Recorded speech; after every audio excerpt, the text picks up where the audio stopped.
ఒంటి బ్రాహ్మణుడు దుశ్శకునమా?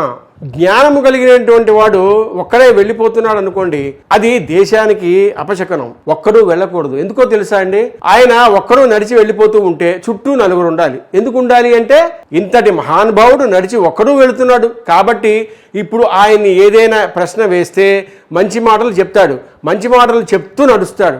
అందుకని శిష్యులు గురువుగారి వెనకాతల పరిగెడతారు, గురువుగారి దగ్గర నుంచి మాటలు వింటూ వెళ్తారు. అందుకే ఒంటి బ్రాహ్మణ శకునం అపశకునం అంటారు.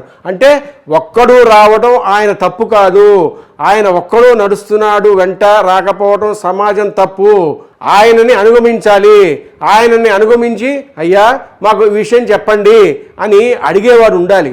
అడిగేవాడు లేడంటే లోకంలో వేదం యొక్క ప్రామాణ్యత తెలుసుకోవాలనుకునేటటువంటి జిజ్ఞాస కలిగినటువంటి భక్తుల సమూహం తగ్గిపోతుందని గుర్తు.